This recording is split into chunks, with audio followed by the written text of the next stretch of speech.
Hello छात्रों, आप सबका आपके अपने YouTube चैनल इंग्लिश योग 24 में स्वागत है। छात्रों, आज हम लोग पैसिव वॉइस में अर्थात वॉइस में, जिसको हम पहले समझ चुके हैं, प्रेजेंट इंडेफिनिट टेंस का पैसिव वॉइस हम लोग पढ़ चुके हैं, पास्ट इंडेफिनिट का पैसिव वॉइस पढ़ चुके हैं। आज हम लोग फ्यूचर इंडेफिनिट टेंस में पैसिव कैसे बनाया जाएगा, इस पर चर्चा करेंगे, इसको सीखेंगे।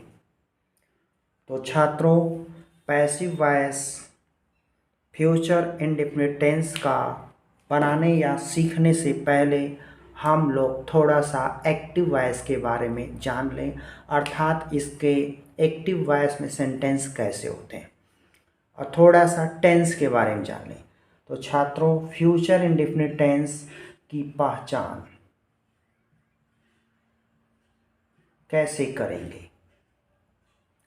तो जैसे हिंदी वाक्यों के अंत में कहा जाता है कि गा है, गी है, गा, गी, गे आदि शब्द लगे होते हैं।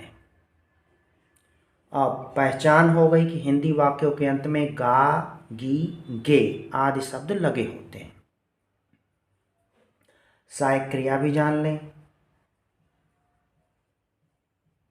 जिसे हम लोग हेल्पिंग वर्ब या एक्सुलरी वर्ब भी कहते हैं। तो सहायक क्रिया होती है फ्यूचर इंडेफिनिट टेंस की छात्रों, शैल और विल। यहीं पे ये भी हम जान लें कि शैल का प्रयोग हम किसके साथ करेंगे और विल का प्रयोग किसके साथ करेंगे। तो शैल का प्रयोग केवल हम आई और वी के साथ करेंगे। शेष सभी जितने भी सब्जेक्ट्स हैं, जैसे ही, सी, इट, यू, दे,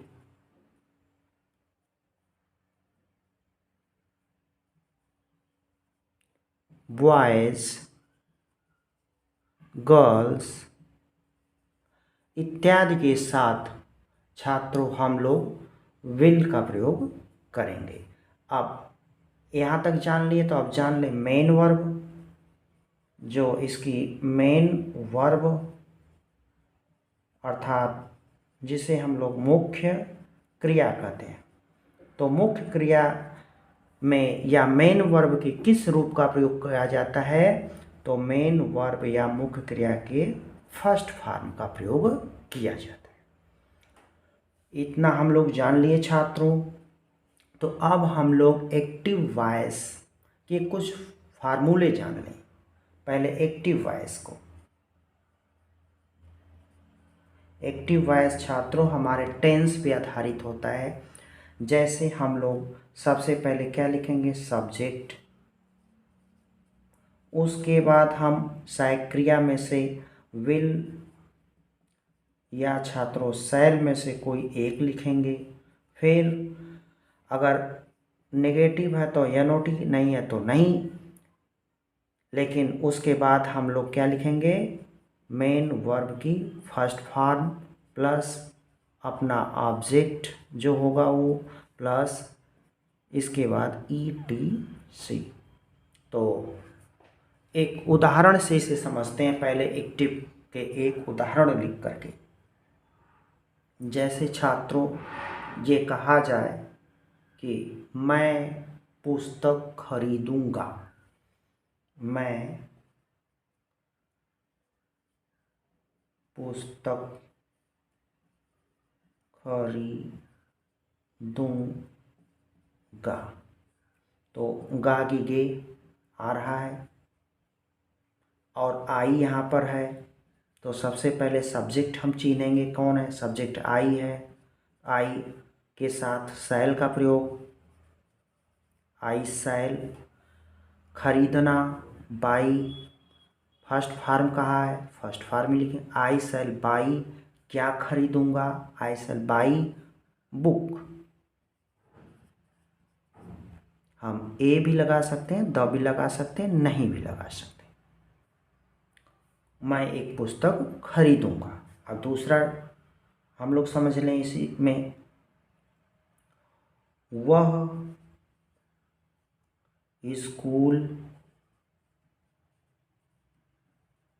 जाएगा। अब देखें छात्रों, वह यहाँ पे हमारा सब्जेक्ट हो गया, ये सब्जेक्ट हो गया। स्कूल नॉन लिविंग ऑब्जेक्ट हो गया।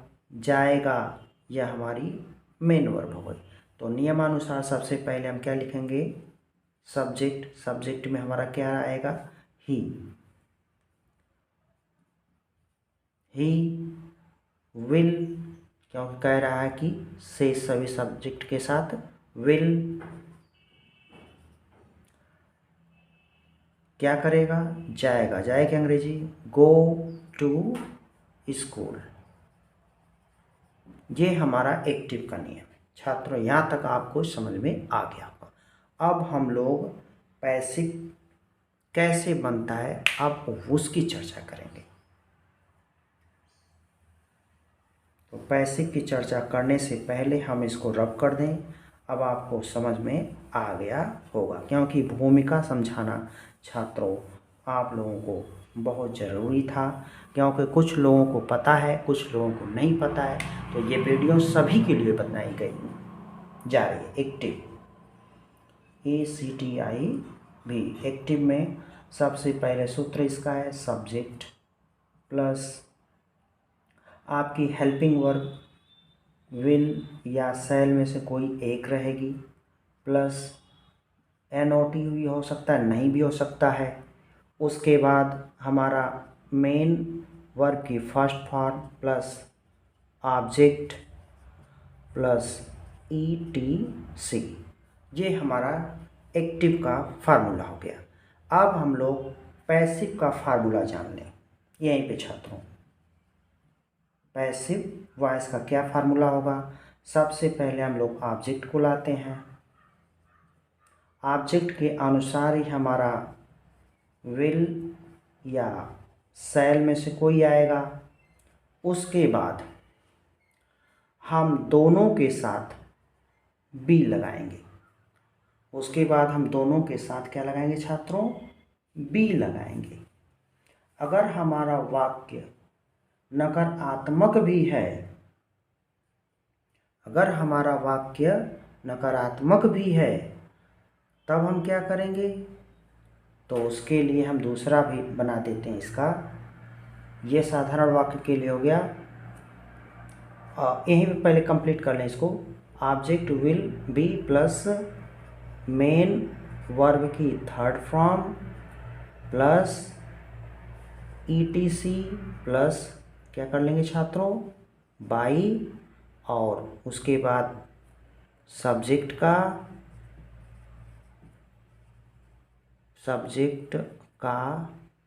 सॉरी छात्रों, ऑब्जेक्टिव केस।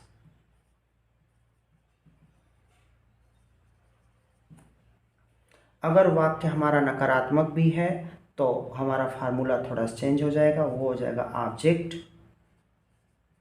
प्लस विल शैल में से कोई एक, उसके बाद NOT, और उसके बाद बी, फिर मेन वर्ब की थर्ड फॉर्म, फिर ETC प्लस बाई प्लस यही सब्जेक्ट का ऑब्जेक्टिव केस, यहाँ से लेकर ये यहाँ तक। अब इसे हम एक एग्जाम्पल से समझते हैं तो बेहतर ढंग से समझ में आएगा। एग्जाम्पल है नंबर 1,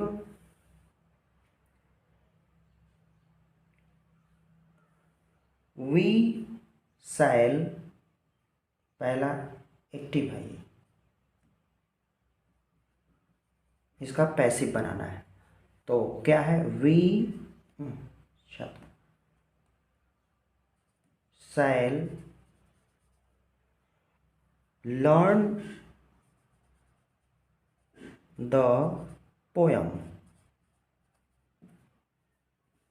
सब्जेक्ट हेल्पिंग वर्ब जिसे हम कहते हैं विल सेल में से, मेन वर्ब, और ये ऑब्जेक्ट। इतने हमने पहचान कर लिया।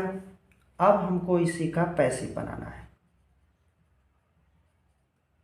तो कह रहा है सबसे पहले हमको ऑब्जेक्ट को लाना है। ऑब्जेक्ट यहाँ पे सबसे पहले क्या लाएंगे, ऑब्जेक्ट लाएंगे। ऑब्जेक्ट हमारा क्या है, द पोयम, द पोयम। उसके बाद कह रहा है कि हमको विल या शैल में से कोई एक, तो कहा गया तो आई और वी के साथ शैल, बाकी के साथ विल। तो यहाँ पे हम लिखेंगे क्या, विल। उसके बाद कह रहा है कि बी सभी के साथ लग जाएगा, बी क्योंकि NOT नहीं है, नॉट इसमें नहीं है, नॉट वाला तो जब आएगा तो देखा जाएगा। The poem will be learn के third form learned, learn by लिख दिया। यहाँ ये सब्जेक्ट है, सब्जेक्ट का objective case us. The poem will be learned. अब हम दूसरा एग्जाम्पल यहीं पे लिखते हैं एक्टिव का। यहीं पे नकारात्मक भी हम लोग थोड़ा सा समझ लें। नकारात्मक मतलब निगेटिव सेंटेंस का। तो क्या बनेगा, ये वाला जो हमारा पैसिव का ये है छात्रों, ये तो हो गया अफर्मेटिव का, ये हो गया निगेटिव का। कि अगर वाक्य हमारा निगेटिव है तो ये फार्मूला लगेगा, अगर वाक्य हमारा नेगेटिव है तो ये फार्मूला लगेगा, अगर पॉजिटिव है तो ये वाला लगेगा। तो अब नेगेटिव का एक उदाहरण देख लिया जाए। He will not ring the bell. इसका हमको पैसिव बनाना है। क्या बनाना है, पैसिव बनाना है। He will not ring the bell का। तो इसका पैसिव कैसे बनेगा छात्रों, अब देखा जाए। पैसिव ये हमारा नकारात्मक, तो ये हमारा सब्जेक्ट हो गया, ये हमारी जो है कि हेल्पिंग वर्ब हो गई, और ये NOT आ गया, और ये हमारी मेन वर्ब हो गई, और ये हमारा ऑब्जेक्ट हो गया। ठीक, तो ऑब्जेक्ट को सबसे पहले लाएंगे। तो ऑब्जेक्ट क्या है, द बेल। द बेल है तो ये किसके साथ जाएगा, शैल के साथ जाएगा नहीं, विल के साथ जाएगा। तो द बेल विल, और नेगेटिव है तो उसके बाद तुरंत नॉट लगाएंगे। The bell will not be ring का rung, the bell will not be rung by him. यहाँ तक अब आप लोगों को उम्मीद है कि समझ में आ गया होगा। अब हम लोग अगले एग्जाम्पल पे चलते हैं, जो हमारा संबंधित होगा इंट्रोगेटिव से। तो इंट्रोगेटिव का जो फार्मूला एक्टिव का होगा उसे अभी लिख देते हैं एक्टिव का। उसके बाद जो है लिखा जाएगा पैसिव का। तो छात्रों इंट्रोगेटिव सेंटेंस का जो है फार्मूला ये होगा एक्टिव इंट्रोगेटिव का।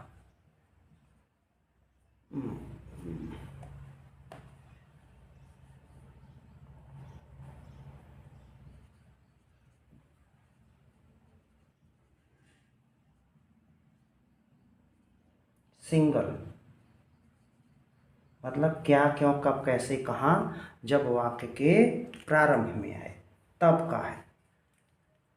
विल शैल, उसके बाद आएगा सब्जेक्ट, उसके बाद अगर NOT है तो वो आएगा, नहीं है तो नहीं आएगा। फिर मेन वर्ब की फर्स्ट फॉर्म प्लस ऑब्जेक्ट, उसके बाद ETC क्वेश्चन मार्क। अब हम जो सिंगल इंट्रोगेटिव है इसका पैसिव कैसे बनाएंगे, ये तो एक्टिव का फार्मूला हो गया, तो पैसिव का फार्मूला क्या होगा वो जान लें। तो पैसिव का फार्मूला क्या होगा वह जान लें। तो उसके लिए हम लिखेंगे सबसे पहले अपना विल या शैल जो होगा ऑब्जेक्ट उसी के अनुसार प्लस ऑब्जेक्ट लिखेंगे। ऑब्जेक्ट के बाद अगर इंट्रोगेटिव और नेगेटिव दोनों है तो NOT लिखेंगे, नहीं है तो नहीं लिखेंगे। उसके बाद बी लिखेंगे प्लस मेन वर्ब भी कौन सा form, third form, plus ETC। उसके बाद बाई और सब्जेक्ट का क्या लिखेंगे, सब्जेक्ट का ऑब्जेक्टिव केस।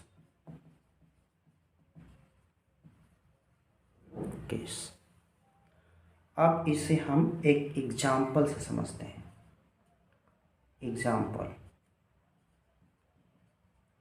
अब इसे हम एक एग्जाम्पल से समझते हैं तभी बेहतर ढंग से समझ में आएगा। लिखा जाए will you eat mangoes, will you eat mangoes, ये इसका एक्टिव हो गया। तो अब हम इसको पैसिव में बदलना है। किस में बदलना छात्रों, पैसिव में। देखते रहिए, उम्मीद है कि आपको अच्छे समझ में आएगा। मैंगोज बहुवचन करता है, कोई दिक्कत नहीं, कोई समस्या नहीं, क्योंकि हम लोग बॉयज़ और गर्ल्स लिखे ही थे। तो विल का जैसे तैसा लिख लिया जाए, विल मैंगोज, नॉट है नहीं है तो बी को उतार ले, will mangoes be, main verb eat का eaten, will mangoes be eaten by you का यू, क्वेश्चन मार्क। उसके बाद अब हम लोग एक और एग्जाम्पल देखते हैं एक्टिव वॉइस का, सिंगल इंट्रोगेटिव का एक और एग्जाम्पल देखते हैं। वो ये है, shall I save him, shall I save him, क्या हम उसे बचा लेंगे, प्रश्नवाचक है। तो इसका पैसिव बनाएं। तो इसका पैसिव कैसे बनेगा, हिम ऑब्जेक्ट है, यहाँ पे आई सब्जेक्ट है हमारा, तो हिम को हम इधर लाएंगे। सबसे पहले हिम हमने लिख लिया, लेकिन इसके पहले हमको क्या करना है, विल लाना है। विल हिम नहीं रहेगा छात्रों, ही, विल ही, क्योंकि यहाँ आ जाएगा सब्जेक्ट हो जाएगा, इधर जाएगा ऑब्जेक्टिव केस हो जाएगा। विल ही, हाँ ये क्लियर कर लें यहीं पे कि यहाँ पर जब ये हिम ऑब्जेक्टिव है और ये सब्जेक्टिव है, जब इधर आएगा तो ये इधर आ जाएगा ऑब्जेक्ट के स्थान पे, लेकिन इसे ऑब्जेक्ट के स्थान पर सब्जेक्ट के रूप में लिखेंगे। तो विल ही, सॉरी छात्रों, विल ही, अब क्या लिखेंगे, be, will he be save verb की third form, will he be saved by I का मी। अब देखिए यहाँ से ये यहाँ गया, यह ऑब्जेक्टिव किस में हो गया,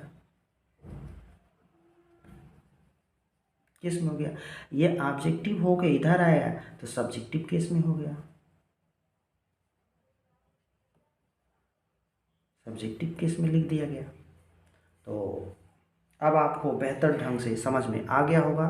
तो अब हम लोग डबल इंट्रोगेटिव चल रहे हैं, डबल इंट्रोगेटिव को समझते हैं। जब हमारा क्या, क्यों, कब, कैसे, कहाँ वाक्य के बीच में आता है, जिसकी अंग्रेजी हम लोग सबसे पहले यूज करते हैं, तो ऐसे का हम लोग फार्मूला कैसे बनाएंगे। तो सबसे पहले हम WH लिखेंगे, यहाँ सिंगल की जगह डबल कर दें, डबल इंट्रोगेटिव। तो सबसे पहले WH वर्ड्स, विल या शैल, फिर कौन आ जाएगा, subject plus not, main verb के फर्स्ट फॉर्म। थोड़ा सा मिस्टेक हो रहा है छात्रों कि नॉट जो है सब्जेक्ट के बाद ही रहेगा, ये ध्यान रखें आप लोग। कुछ लोग यहाँ पे मिस्टेक करते हैं, लेकिन ऐसा नहीं है, जब भी रहेगा वो सब्जेक्ट के बाद ही रहेगा। कुछ लोग इधर लगाते हैं, इधर इधर, जो गलत है। तो वाई WH हो गया, विल और शैल हो गया, सब्जेक्ट, फिर नॉट, फिर मेन वर्ब के फर्स्ट फॉर्म ऑब्जेक्ट, और ये हमारा डबल इंटरोगेटिव हो गया। इसका पैसिव कैसे बनाएंगे, तो WH वर्ड आ जाएगा अपने आप स्वतः, प्लस WH वर्ड आ गया, प्लस क्या आएगा हमारा ये सहायक क्रिया फिर आ जाएगी, विल या शैल में से कोई एक, प्लस। अब प्लस क्या करेंगे, अब प्लस में हम क्या करेंगे, सब्जेक्ट लाएंगे अपना। क्या लाएंगे, सब्जेक्ट। सब्जेक्ट के बाद NOT लाएंगे अगर है तो, अगर है तो NOT लाएंगे, और नहीं है तो नहीं लाएंगे। उसके बाद क्या करेंगे, बी लाएंगे। बी के बाद मेन वर्ब की थर्ड फॉर्म लाएंगे। उसके बाद ETC अगर है तो लिखेंगे, और उसके बाद सब्जेक्ट का बाई बाई बाई बाई, उसके बाद बाई। अब इसके बाद लिखेंगे सब्जेक्ट का ऑब्जेक्टिव केस, सब्जेक्ट का ऑब्जेक्टिव केस। अब इसे हम समझने के लिए, बेहतर ढंग से समझने के लिए हम लोग उदाहरण से समझते हैं। When will you pay the money, passive active है पहला। When will you pay the money, WH word आ गया, विल या शैल में से कोई आ गया, यू सब्जेक्ट आ गया, पे मेन वर्ब आ गई, मनी ऑब्जेक्ट आ गया। तो इसका पैसिव बना लें। पैसिव में सबसे पहले अब कह रहा है कि WH वर्ड लिखें, तो WH वर्ड लिखें। ध्यान रहे कि WH वर्ड में हु ना हो, यही अपवाद है, हु ना हो। अगर हु होगा तो उसका कंडीशन दूसरा है। तो व्हेन हो गया। अब विल या शैल में से कोई एक, तो मनी है तो विल ही रहेगा।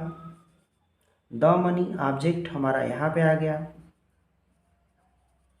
उसके बाद कह रहा है कि बी लगाएंगे, बी। उसके बाद मेन वर्ब के थर्ड फॉर्म, मेन वर्ब पे का पेड। उसके बाद कह रहा है ETC है ही नहीं, फिर बाई। उसके बाद सब्जेक्ट यू का, यू क्वेश्चन मार्क। यह आपको समझ में आ गया होगा। एक और उदाहरण से इसे समझते हैं जिससे पूरा क्लियर हो जाए। एक्टिव वॉइस का अन्य उदाहरण, why will you not obey the rules, why will you not obey the rules, आप नियमों का पालन क्यों नहीं करेंगे, तुम नियमों का पालन क्यों नहीं करोगे। देखिए नॉट आ गया, तो पैसिव बनाए, इसका पैसिव बनाएंगे। WH वर्ड है, हूँ तो है नहीं, तो वाई को वाई लिख लिए। उसके बाद रूल्स है, द रूल्स हमारा ऑब्जेक्ट। देखिए ये WH वर्ड हो गया, हमारा WH वर्ड हो गया।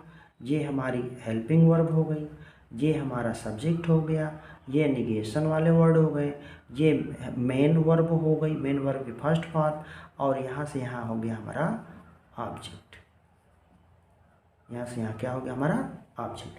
तो वाई लिख लिए, वाई के बाद ऑब्जेक्ट हमारा रूल्स है तो विल लिखा जाएगा। विल के बाद क्या लाएंगे, द रूल्स लाएंगे, द रूल्स। इसके बाद एनओटी आ रहा है क्योंकि वाक्य में है तो हम एनओटी लाएंगे, नॉट। उसके बाद कह रहा है बी लाओ तो हम बी लिए। उसके बाद कह रहा है मेन वर्ब की थर्ड फॉर्म लाओ तो मेन वर्ब हमने खोज लिया ओबे तो ओबेड हो जाएगा। उसके बाद कह रहा है ईटीसी तो ईटीसी इसमें नहीं है। फिर कह रहा है बाई तो हम लोग बाई अपने से उतार लिए। फिर कह रहा है सब्जेक्ट का ऑब्जेक्टिव केस, यू का ऑब्जेक्टिव केस यू ही होगा। अब आपको समझ में आ गया होगा। अब हम लोग एक एग्जाम्पल हूँ का देख लेते हैं, स्पेशली पैसिव में हूँ का। अब तक तो WH का हम लोग देखें, अब हूँ का स्पेशली देख लिया जाए। अगर एक्टिव वॉइस में हूँ हो तो कैसे बदलेंगे। Who will solve the question. प्रश्न है who will solve the question, प्रश्न ये है, इसका पैसिव बनाना है। तो देखिए केवल हूँ रहेगा तब और किसी के साथ में तो अपनी तरफ से सबसे पहले बाई लिखेंगे, हूँ को इसे बदलेंगे किस में, होम में, WHOM। तो होम लिख लें, बाई हो गया। बाई के बाद होम, होम के बाद हमारा क्या आएगा ऑब्जेक्ट। ऑब्जेक्ट हमने जान लिया द क्वेश्चन है, तो द क्वेश्चन है तो इसका मतलब कि हमको प्रयोग करना पड़ेगा सहायक क्रिया कौन सी, विल। तो by whom will the question. उसके बाद be, by whom will the question be solve का सॉल्व्ड, सॉल्व्ड क्वेश्चन मार्क। अब एक और एग्जाम्पल से इसे समझ लें। Who will buy your car, who will buy your car, ये हमारा हु हो गया WH वर्ड में। विल सहायक क्रिया हो गई, बाई मुख्य क्रिया हो गई, योर कार ये एक ही है, आप अगर दो समझेंगे तो गलत हो जाएगा। यह एक है, योर कार आपकी, योर कार मतलब आपकी, तो ऑब्जेक्ट यही है हमारा।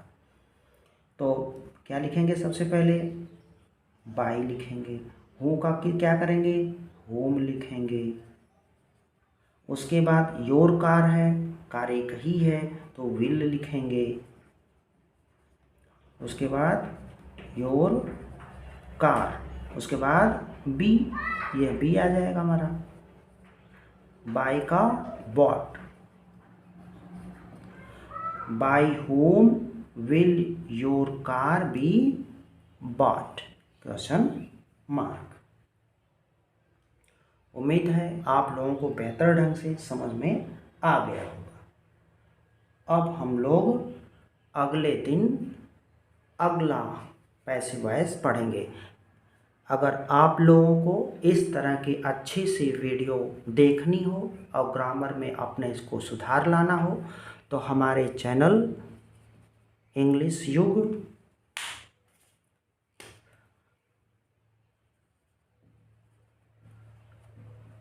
#24 को लाइक, अपने दोस्तों में शेयर, सब्सक्राइब करें और कोई सुझाव हो तो उसे भी देने का कष्ट करें। धन्यवाद।